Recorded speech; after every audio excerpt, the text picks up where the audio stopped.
Latte for Keenan? That's me. Hey, you're... Yeah. Buying a car online on AutoTrader? Really? But unlike other sites, you can start online, test drive with a local dealer, then finish online or at the dealership. Really? Wait, are you... Yep, it's key. Able to finish in person without starting the process over? Really. Your info stays with you every step of the way. Cool. Enjoy. It's Keenan Thompson. Buy your car online on AutoTrader. Really. Welcome back to Fine Tuning with Drew Taylor, your one-stop shop when it comes to animation news and commentary. I am entertainment writer Jim Hill, and Mr. Taylor, whose writings on the industry you can regularly read over on The Wrap, and whose musings on the Mission Impossible movies you can still listen to over on Light the Fuse, the official Mission Impossible podcast. He and I are recording this week's show on Sunday, August 9th, 2026, and just going to warn you up front, folks, this is probably going to be a shorter than usual show because Drew and I are getting ready to attend this year's D23 Expo, which is being held at the Anaheim Convention Center as well as over at the Honda Center from Friday, August 14th through Sunday, August 16th. And you're getting a hotel room down there. You're not driving in from Toluca Lake, right? No, I am getting a hotel there, so I'll be there Thursday, Friday, Saturday. I think I'm going to go home after the parks presentation. As much as I love the Disney Legends, Jim, I don't necessarily need to see Jerry Bruckheimer, complete his dream to become a Disney legend. Hopefully there's a lot of clips from G-Force and Prince of Persia in his sizzle reel. Yeah. Wow, going in close. And the knives come out early in this week's show. Now, mind you, there are a couple of animation-related folks who are getting nods at this week's show. Of course, Eric Goldberg, the animation legend. Likewise, Susan Egan, who was Belle on Broadway. And then they came out to L.A. and it was Musker and Clemens who went to see her in that show and decided she was the perfect voice for Meg and Hercules at that point, right? Yeah. No, there's some good people getting awards this year. I just think there's a lot of people, Jim. Susan Harris, I feel like should be a Disney legend. There we go. I can't believe that they didn't give Michael Graves a posthumous one. And also, Robert Stern, who we just lost, this is he was huge. And Frank Gehry, for that matter, huge architects that contributed a lot to Walt Disney, then the company and the kind of, vibe of that period. So I've got some people that I'm still holding out for. I talked to somebody who I think is getting one next year, but yeah. Good. Okay. Well, no. And I am solidly in Drew's corner in regard, especially Susan Harris. In fact, what is it? It just amazes me that Disney is still making money off of the Golden Girls. I don't know if you saw Golden Girls Cozy Mystery. The second volume in the set just came out, Death on the Lanai, and there's a Golden Girls cookbook coming out this fall. Oh, and there's so much every year, Jim. There's so much merchandise that comes out. I want them to put Empty Nest and Nurses on Disney Plus so we can recreate the Susan Harris Saturday night programming block, but wow. Yeah, because every so often they would do a show that started on Golden Girls, that would go to Empty Nest and then end at Nurses. There'd be like a storm or something, and it would like carry through. There we go. And the dog was always on Golden Girls. Yes, Dreyfus. Yes, Dreyfus, such a cute dog. Yes. There we go. Yes. All right. Well, anyway, Drew, and again, you're going to want to pay attention to the Wrap this week because Drew's credentialed for this event. I am not. Again, back when I worked for HuffPo, I was on Disney's press list. Now I'm just a guy who lives at the end of a dirt road, in southern New Hampshire. So that's okay. Disney can do whatever the hell. Undesirable, Jim. There we go. But you know what? Yeah. What was the Mark Twain quote about not wanting to be a part of any club that would want you as a member? It's like we need to think about. I think that's Groucho Marx. Which, by the way, which of the there's a lovely joke that comes on the heels of this where Groucho, I forget which of the country clubs in Los Angeles at the time was restricted. The Jews weren't allowed to be members of the club, and Groucho literally went to brought his kids to the club one day, and it's like, well, they want to go in the pool, but they're half Jewish, so can they just go in up to their waist? I love that joke. I just love that joke. That's great. So, we want to say that if you see me and Jim, because I will be spending time, sadly, with Jim, most likely at the D23, stop, say hello, yes, please. Introduce yourself. Yeah, I mean, we're looking forward to seeing people at D23. So that we are. So, and by the way, we'll get to some specifics about the D23 Expo later on today's show. But first, want to acknowledge our sponsor, which is Be Our Guest Vacation. And if you are planning your next Disney or Universal adventure, let the experts at Be Our Guest Vacations take care of the details. These travel professionals provide personalized concierge service and will work one-on-one with you to plan your resort stay, set up your theme park tickets, and special extras. So from the theme parks to the cruise lines, the team at Be Our Guest Vacations can help you craft the ideal vacation experience. So if that sounds like something you want to try, get started today at beourguestvacations.com and be sure and let them know. And it was Drew and it was Jim who sent you. And speaking of Drew, want to remind you that there is a special 15th anniversary screening of Mission Impossible Ghost Protocol. It is going to be happening on Saturday, August 22nd at the Arrow Theater in Santa Monica. Lovely theater, by the way. And the event is going to feature a conversation with director Brad Bird. And who's going to be hosting this thing? The two gentlemen behind the Light the Fuse podcast, one Drew Taylor and one Charles Hood. So, and Brad is still coming in through the magic of technology, right? He's not going to be there in person? Or? Yes, okay. Correct. Okay. He's not going to be there in person. I need to keep reminding him that he has committed to doing this. So, hopefully, hopefully he will. Okay. He will be there. Yeah. We're looking forward to it. It's probably going to be a pre-screening conversation because he's going to be on the East Coast, which will be pretty late for him. Excellent point. Okay. Who knows what could happen, Jim? Could be some surprises. We don't know. All right. Yeah. Cool. Oh, and also want to remind you that Drew's next book, The Art of Wildwood, is going to hit store shelves on October 6th. It's a 176-page coffee table book from Rizzoli Universe. And by the way, you can get your greasy little hands on this thing a few weeks ahead of when Fathom Entertainment is going to bring Laika's latest stop-motion masterpiece, Wildwood, into theaters on October 23rd. So, and again, I'm going to try to behave myself and not, page through to the end to find out how Wildwood ends. Though, speaking of coffee table books, just this week got in the mail from Stuart Ning's bookstore, which, by the way, relocated to Torrance back in December of last year. And Alice and I have been to the new setup there and loved the bookstore downstairs, meeting event space upstairs. But the book I just got from them, Drew, have you seen this yet? Welcome to Wacky Land, The Wonderful World of Bob Clampett. No, I have not.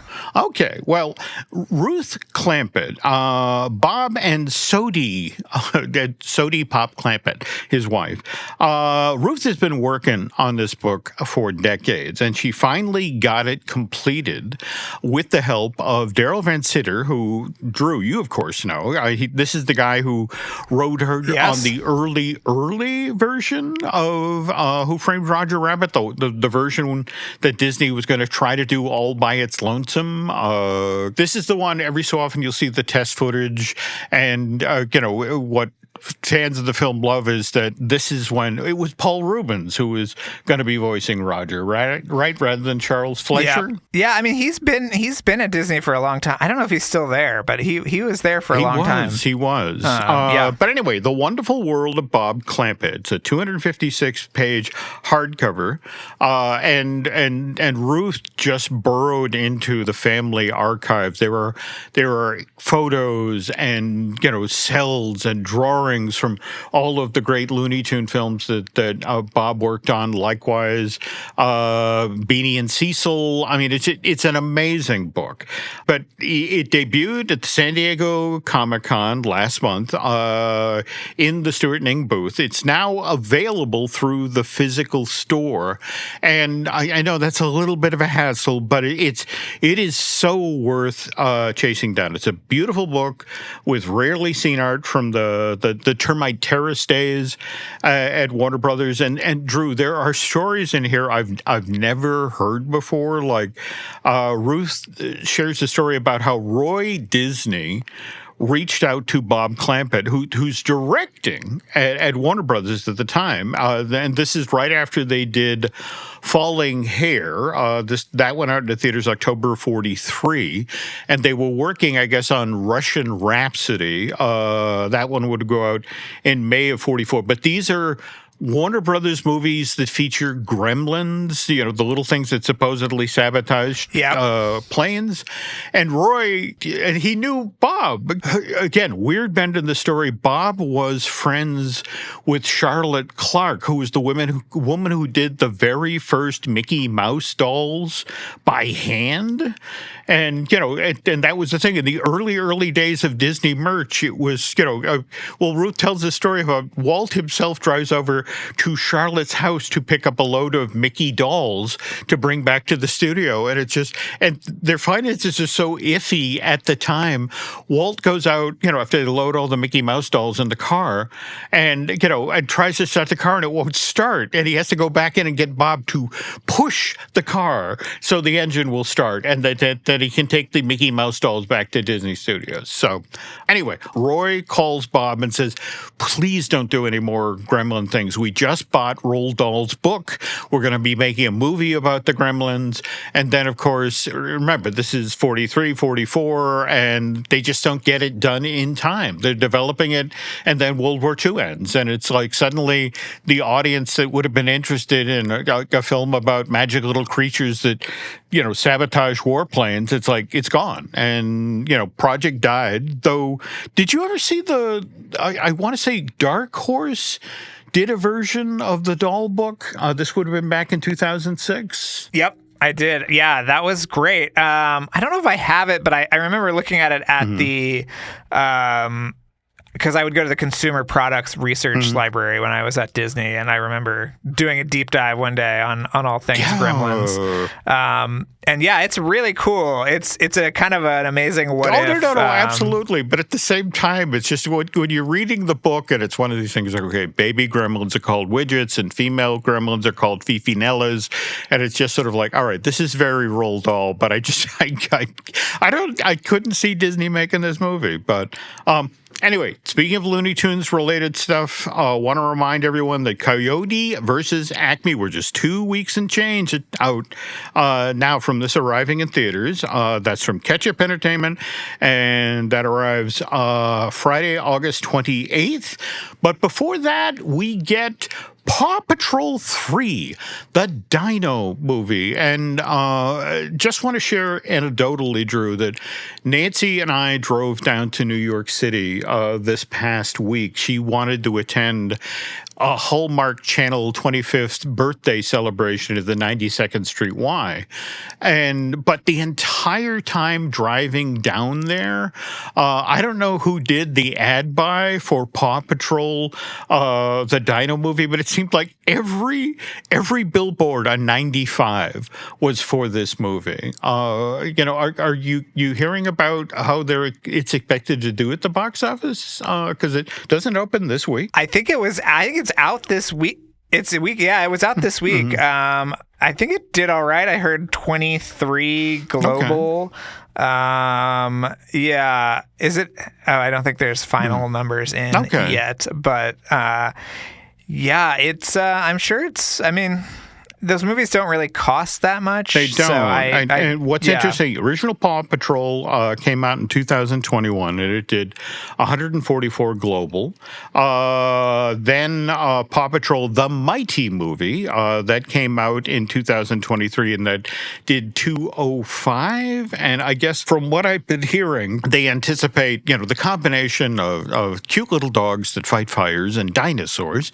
This is an easy $250 million, maybe $300 million. Yeah, I mean it's kind of interesting. It's actually out this Friday, and it's going up against another dinosaur movie because it's going up against The End of Oak Street, that's right. which is Warner Brothers' dinosaur movie with Anne Hathaway. Yeah. So, yeah, it'll be a very dino-filled box office this weekend. If the trailer is any indication of the end of what street again? The End of Oak Street. The End of Oak Street. Yeah, it's like yes. Be careful. Don't take if you're there for the Dino movie, don't go see The End of Oak Street. These are not cute dinosaurs. Now, speaking of box office, this past weekend, Spider-Man: Brand New Day, second weekend of release, $145 million in North America alone.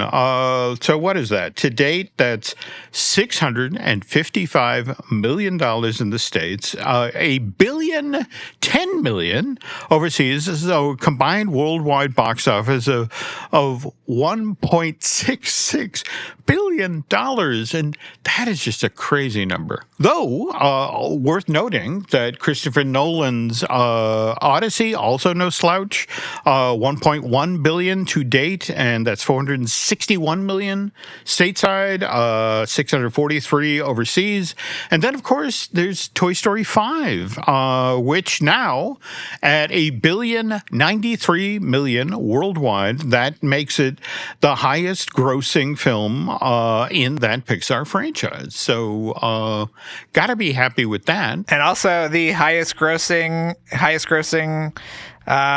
Christopher Nolan movie, The Odyssey. So a couple of top earnings in their respective fields this week. So pretty interesting. I wanted to ask you how significant you thought it was that what is it? The Spider-Man: Brand New Day.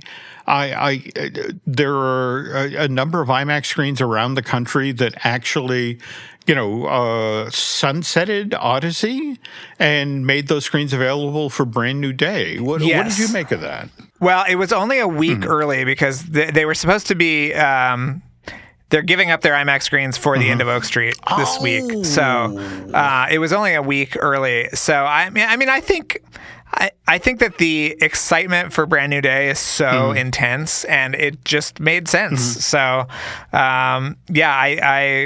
I think it's just a byproduct of Spider-Man mania right now, which you saw the second weekend was again just like insanely huge. So I think 133, right? So it's big. Yeah. Speaking of which, on a recent fine tuning, when I brought up the box office of Minions versus Monsters, Drew correctly pointed out that, well, look, Illumination films are, produced at a lower price point, and, these things always make money for Universal. And this is true, that nobody's going to lose money on Minions versus Monsters. But on the other hand, it is worth noting that, for example, Minions versus Monster right now, stateside box office for this thing is $176 million.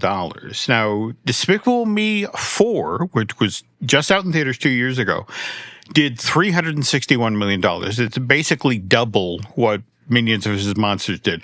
That pattern, by the way, holds overseas.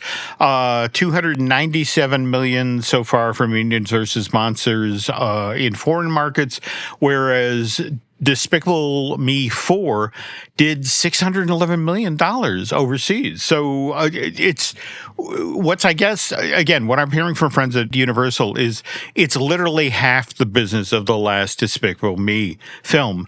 And just what's interesting on the marketing side of it, is just hindsight is always 20/20, and there's just a very serious belief that while this will be a great library title It'll play forever over on Peacock, and there'll be something on cable channels that kids will watch forever. For whatever reason, sending it out into theaters under the name Minion versus Monsters had a chilling effect with the moms. So the people who hand over the money to go to the movie theater. So it's like, yeah, they'll find this after the fact, but it's like, it's going to be interesting. I don't, and this is the irony. This is Universal, home of the classic monsters, and it's like but the lesson here going forward is don't put monsters in the title of your movie. Every mile matters, whether you're driving your dream car or your daily commuter. The Mobil 1 team knows that. It's why we created Mobil 1 Advanced Clean Motor Oil. It cleans your engine in one oil change and helps extend engine life, delivering performance, protection, and cleanliness for vehicles of all ages. All to help keep your engine running like new, whatever you're driving. Visit mobil1.com/advancedclean to learn more. Anyway, speaking of kids, on last week's show, we talked about the spin-off of Rick and Morty, President Curtis, which debuted on Adult Swim on July 26th, and so far, solid reviews, already been picked up for a second season. But we didn't talk about the Family Guy spin-off that got announced. And yes, I know there's previously been the Cleveland show that ran for 4 seasons on Fox, September 2009 through May of 2013, 88 episodes. But this is the Stewie show. You heard about that, Drew, right? Yes, I saw. I think it was at Comic-Con that they were talking about the Stewie show. Mm-hmm. They were hyping it up, Jim, getting the people really ready for the Stewie show, Yeah, and this is kind of the thing that Drew has talked about in the past. I mean, for example, this started as a project that literally had a 2-season commitment. So it's like, we're making 40 some odd episodes. It's going to debut on Fox in the 2027-2028 season, and it's kind of, they've already, said, look, it'll, debut on Fox, and the very next day it'll be available on Hulu. And the conceit of it is evidently Stewie has been kicked out of his old preschool. He's going to a brand new preschool. He meets a new bunch of kids there, and they then use that time machine dimensional jump thing that they've used a lot on the Family Guy show. Stewie and Brian go off on adventures with this thing, but that's evidently a key component of the show. But I was wondering, again, we talked about what's happening at D23 shortly. I mean, for example, what is it? It's Friday night, the entertainment presentation, and then it's Saturday night is the Horizons Disney Experiences. That's what they're calling the parks these days. And then as Drew mentioned, because he's driving home, the Sunday night is the Legends presentation at the Honda. But do you think the Stewie show is going to be considered worthy of a mention in the entertainment showcase? Because I mean, look, it is part of the giant Disney media empire these days. Well, I saw that there were billboards outside of the Honda Center, Jim, or outside of the convention center, I should say, of Stewie and Brian. And that the entertainment showcase on Friday used to have a TV one day and a movie one the next day. That's right. This is both. So, I mean, I think that there's a real good possibility we will be seeing something from that. I mean, there's going to be a lot of stuff. I don't think there's going to be a ton of surprises, but, you and I will be talking about everything that we see. Or hear or shared from that presentation. Because next year is interesting for Disney. I mean, there's a lot of, for example, it's worth noting that, Ice Age Boiling Point, that comes out February 5th of 2027. But then just 4 weeks later, on March 5th, we have Gato, the new Pixar. And then we kind of get a repeat of that in late summer. We get the Bluey movie. That's August 6th of 2027. And then we get The Simpsons 2, Simpsons movie 2. That's September 3rd of 2027. So we got to assume, in the entertainment showcase, we're going to get to see some of all of these, right? Some clips, some, at the very least, trailers. Are there? I think so. Yeah, I hope they show. I hope they show from Gato what they did at Annecy, which was an absolute delight. As you know, I'm a big Gato head already, Jim. And I think Incredibles is probably a safe bet. Incredibles and Anno Ghost Market both are 28, so I think that we will see stuff from that. Frozen obviously is next year, so it's gonna be a lot. Yeah. Now, if we could just sort of pivot back, I remember from the 2024 studio showcase presentation how you were privy to them deciding to break the news about Incredibles 3, and wasn't there kind of a difficult negotiation in regard to, we have to mention that Brad Bird is somehow involved with this? Well, they kind of, it was weird because they all they mentioned was Brad Bird is in development on Incredibles 2, but they didn't say that he wasn't directing.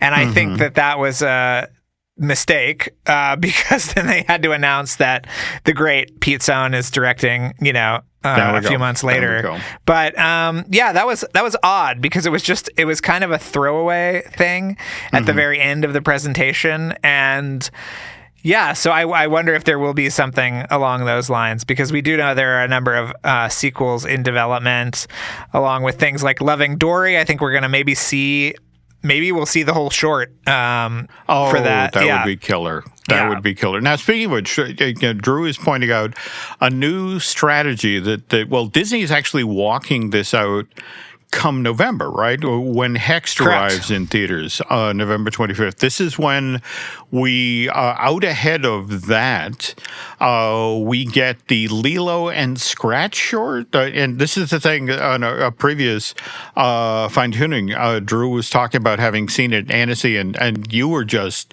over the moon about how this is CG, but done, in such a style that it actually looks like hand-drawn. I mean, I think we saw, Jim, you and I were around for the Feast Paperman era, where we said, oh God, if we could get a whole movie that looks like this. And to me, this Lilo and Stitch short shows, no, they are going to make a movie that looks like this, that with 3D that replicates 2D in the best possible way. And mixes both forms in a really great way, and has a moving camera like you would in CGI, but has all the details and the tactility of hand-drawn animation. So, without saying anything else, I think we'll see this. I think we'll see this style applied to a whole movie. Jim, can you imagine? That would be cool. Speaking of a whole movie, Hexed arrives in theaters November 25th. And by the way, Chronicle Books has The Art of Hexed.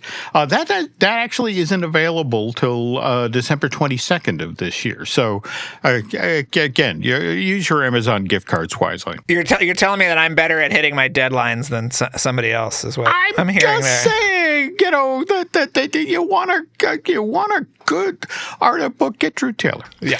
Now, a couple of things worth noting here, because it's always interesting to watch Disney learn from its mistakes. Like, for example, when Coco 2 got announced in March of 2025, Drew, I think you're the one who pointed this out, that it initially went out, with we announce it, here, March of 2025, and it's going to be in theaters by 2029, and then Disney quietly withdrew that date? Just sort of like, yeah, we don't know when this is coming out. Don't ask. And what was interesting is it was March of this year when we got the announcement about Monsters, Inc. 3. And, and very pointedly, it's like, don't mention a release date. We are making a Monsters, Inc. 3. No, we don't know when it's coming out. I don't think they ever actually put out an actual statement. I think it came out of that Wall Street Journal article that they've not announced Monsters, Inc. 3 yet. As much as we all know that it's happening, and I could tell you who's making it, but I won't. I can't. But there we go. There we go. Somebody has some self-control here. There we go. Yes. Maybe we'll get some concrete details, Jim, in just a few days. Well, here's hoping. Latte for Keenan? That's me. Hey, you're Yeah. buying a car online on AutoTrader? Really? But unlike other sites, you can start online, test drive with a local dealer, then finish online or at the dealership. Really? Wait, are you Yep, it's key. able to finish in person without starting the process over? Really. Your info stays with you every step of the way. Cool. Enjoy. It's Keenan Thompson. Buy your car online on AutoTrader. Really. Every mile matters, whether you're driving your dream car or your daily commuter. The Mobile One team knows that. It's why we created Mobile One Advanced Clean Motor Oil. It cleans your engine in one oil change and helps extend engine life, delivering performance, protection, and cleanliness for vehicles of all ages. All to help keep your engine running like new, whatever you're driving. Visit mobileone.com/advancedclean to learn more. Okay, now, speaking of which, and again, Drew and I have been going to these D23 Expos since they got underway back in, dear Lord, September of 2009. So I have to ask, do you have some favorite moments from the various animation presentations you've attended? Yeah, I think it was 2013. Oh, it wasn't. I don't know which one it was, but first of all, D23, the big presentations used to be in the little sci-fi building to the side of the Anaheim Convention Center. Yeah, the Anaheim Arena, Yes. Believe it or not, just recently I learned the name of the basketball team that debuted there in '67. The Anaheim Amigos franchise only lasted a year, but formerly the home I hope of the there's Anaheim merch somewhere, Amigos. Jim. We need some Anaheim Amigos stuff. There we go. But I remember that was where it's a very intimate space. I mean, Hall D23 or whatever they call the big hall, dwarfs it. But hearing Idina Menzel debut Let It Go, however long before Frozen, was pretty amazing, with snow kind of coming down from the rafters and all that. But, it's also where we heard about things that didn't quite work out the way they had planned, right? Yeah. And on a recent fine-tuning, Drew was kind enough to share, what he'd learned from Nathan Grano about, why Gigantic went south. And, we had that amazing presentation in Hall D23 where it was Nathan on stage and the producer Dorothy McKim and Robert Lopez and his lovely wife Christian Anderson Lopez. They didn't they even do a song or two from the score? Yeah, they did I think it was called Little Man or something. There we go. It was the giant treating Jack like a doll, essentially. Yeah, Ema. And it was really charming and good. I think as Drew shared on that show, it ultimately fell to Bob Iger, who I guess felt that Disney couldn't make a Jack and the Beanstalk movie or something to that effect, right? Or... He was just very anti Jack and the Beanstalk. Yeah, I don't know why. Wow. Yeah. Wow.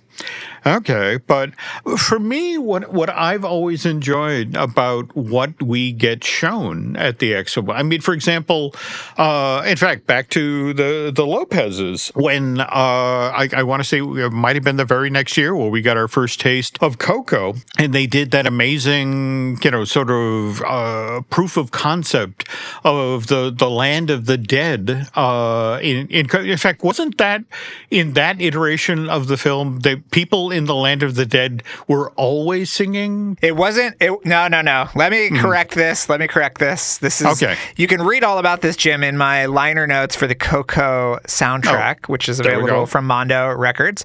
But it was the family that hated music, which was the Coco family, the family. That's when right. they were transported to the land of the dead, they could only communicate via song.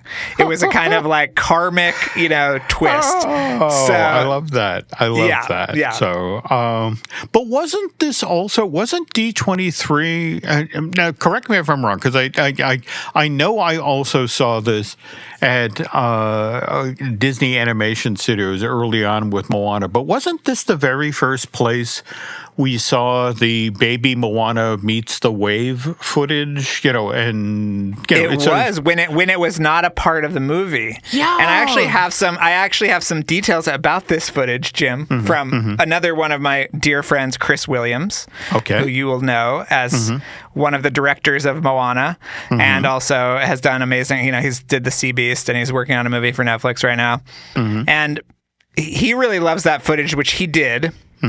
Because Baby Moana is based on his daughter. And so he said even going to see the live action movie, he was very moved because it was this moment that had been inspired by his own daughter that he did as a test for the movie, that the response was so great at D23 that they put it in the actual film and has become this iconic moment. What I love about this is this was literally an animation test. The notion was, can water be a character? And so they created this vignette with the little girl. And again, people saw it, and it's kind of like the story they tell about the Circle of Life and the Lion King. They chose that as the trailer for the film like 6 months out. In fact, they put it in front of the Three Musketeers when it went out to theaters, and people was like, is the whole movie like that? That's amazing. And it's like, absolutely, the whole movie is like that. And then it's like, how do we fix the movie so it's all like that? Yeah, I mean, it was different. It was different than what ended up in the movie, because they added that whole bit with her protecting the turtle from the seagull and all that. Thank you for bringing that up, because that, from a story point of view, that was supposedly how Baby Moana earned, the ocean saw her doing that, protecting the little sea turtle, and it's like, okay, she's the one who gets the heart of Te Fiti. This is the pure of heart kid. But again, they invented that story point after the fact, after this animation test. This makes me think of, Jim, do you remember when we saw the first footage from Zootopia, and then there was a press day like 3 weeks later, a long lead day, and the footage was completely different than what we saw at D23? Drew's not wrong. It's the first scene with Nick and his friend, the smaller fox-like creature who's dressed as a baby elephant. It's an entirely different version of that scene. It was great fun, but evidently just did not fit the new version of the story that Zootopia was telling. So no, excellent. Thank you for bringing that up, because that to me is what is absolutely fascinating about the D23 Expo, that you get these moments. Like, for example, I think the strongest one that comes to mind is Dinosaur. The Good Dinosaur. The good dinosaur. The Not Good Dinosaur. Yeah. Okay. So was it as far back as 2009 where we learned that Pixar was looking at doing a movie with dinosaurs? I mean, I know, Bob Peterson had been so There important. was a special feature, there we go. Jim, on one of the, I think it was on Bug's Life or something, where you saw a design of a dinosaur and a human kind of a scale. There we go. Drawing. There we go. And then people were like, "Oh, what is this?" This was back when special features were, our Rosetta Stones. And that's when it first leaked that they were doing a movie with dinosaurs. So, all right. So again, chugging through, Pixar's fabled story process, by June of 2011, they officially reveal, okay, we have a film that's coming out in November of 2013, and but this is June. We at the Expo in August of that year. That's when, in fact, you remember the title card for this, the untitled Pixar movie about dinosaurs. Because and didn't they just show? What was it? They showed the shot of all of these dinosaurs out in the jungle eating, and the asteroid that supposedly killed the dinosaurs missed Earth, and they sort of look up and go, all right, and go back to eating. Yeah, which has stayed on through the entire movie. But they also showed that amazing shot that was a tracking shot that follows the caveman boy as he's running up the spine of Arlo. And it's this really incredible, imaginative shot, much like the Coco shot, which was not in the movie. And it really showed you how different the scale was going to be in that one. And it's worth noting, in this version, and in fact, I'm not even sure who's called Arlo at this point, but he's what? He was a teenager, voiced by Bill Hader, and what? He had a brother who was voiced by Neil Patrick Harris, and his dad was voiced by John Lithgow. And in fact, I want to say the only carryover from the original voice cast was Frances McDormand. She was the voice of the mom. Yep. She was the only one who stayed on board with this thing. And, well, by 2013, they were already, I guess, having issues with the third act. They had a lovely first act, a good, strong second act, just couldn't figure out how to resolve it. And, and Peter Somm had come on board to help Bob with the story. And I still remember, being at the 2013 Expo. And, I just innocently asked because it was Peter on stage, and what is it? Denise Reams, was she the producer?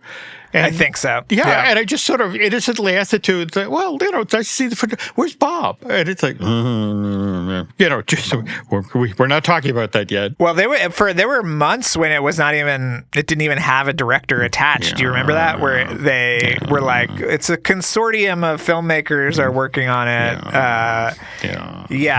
And Pete kind of pulled the short straw on that one. I will say this much, okay, that by 2015, this had been slotted to go out into theaters in November of that year.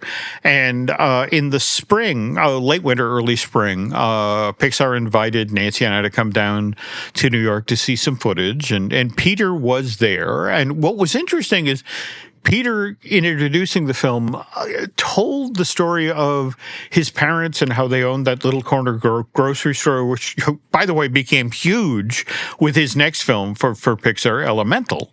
But he then showed a couple of scenes from the finished film. And one in particular that he showed was that amazing scene of Spot and Arlo down by the river at night, where wordlessly they share that they both lost family members.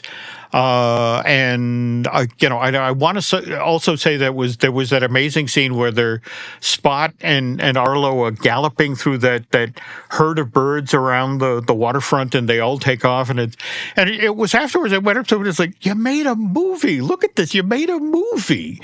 And he was so pleased to have somebody say it's a movie. It finally is a movie. It tells a story. It's not a perfect film, but it has some lovely things in it, and more to the point, it showed that he was it does. that he was a talented filmmaker, which Elemental bore out, and that's why I am really looking forward to what Peter does with Incredibles 3. And, I'm hoping, Drew, given the way, the people you know and the people you talk to, going to love to hear about how Mr. Bird contributed to Incredibles 3. How he had a voice in this next film in the series. This is when I just clam up because I can't say a word about So it. But totally changing the subject here. If you want to actually hear Drew Taylor talk, along with his co-host Charles Hood, you have to listen to Light the Fuse, the official Mission Impossible podcast, if only so you're up to speed about Ghost Protocol, which again is going to be shown at the Aero Theater in Santa Monica on the 22nd of this month. Is that correct? Yes, 35 millimeter film too, Jim. So I mean, come on. Right. Come on. And by the way, there are nearly 300 episodes of this podcast. And again, listen to a couple of them when Nancy and I were driving down to New York for that Hallmark thing. And it just killer stories all the way around the barn. By the way, we have a couple of podcasts here at Jim Hill Media we'd like you to check out. We have Disney Dish with Len Testa. We have the Epic Universal podcast. That's the one I do with Eric Hersey, who produces a lot of the shows here at Jim Hill Media. Likewise, we just did a brand new I Want That Too with Eric's lovely bride, Lauren. Did you talk about the Nightmare Before Christmas Pottery Barn collection? Oh. Have you seen that? No. Wow. It's really good. Okay. It's really good. Yeah. Okay. Oh, good. For the next show. Another thing I have to buy. All right. And by the way, our other relatively brand new show, The Case with Chris Cox. Len and I recorded 2 brand new shows with Chris earlier this morning.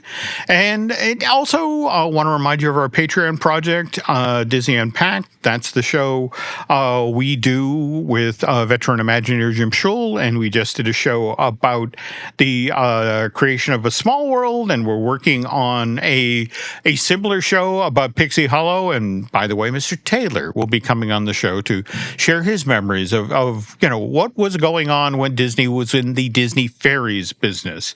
Beyond that, closing up here, I want to thank Eric Hersey and David Gray for the great job they do editing and producing this podcast. Also, again, have a favor to ask of you folks. Could you please head on over to Apple Podcasts and rate and review, well, not just this show, Fine Tuning, but also Light the Fuse. And by the way, Drew, is the plan that the talk with Brad, with you and Charles, is that eventually going to wind up as a Light the Fuse, or we're not thinking that far yet? We hope so. We're going to record it. Okay. So Okay. Yeah, we're noodling. All right. So if you want to be on the ground floor, come on over to the Aero. It's going to be a lot of fun. And Mr. Taylor will be doing other things as we head into the fall, moderating panels, and I'm sure. But if people want to keep tabs, yes. I don't have anything on the books yet, but yes. Oh yes, if they want to keep tabs, they can follow me on Instagram and Twitter. Drew Tailored, like a tailored shirt. And Jim, where can people find you and learn about all of your incredible adventures? X and Instagram, I'm there is Jim Hill Media, and then over on Facebook is Jim Hill Media News. But anyway, folks, that's going to do it for this week's show. And so, because Drew and I need to go pack, we're going to shut things down now. So on behalf of Mr. Taylor, I want to thank you for listening to this edition of Fine Tuning, and we'll be back next week, hopefully with some news that we gleaned while we're wandering around the Anaheim Convention Center for this year's D23 Expo.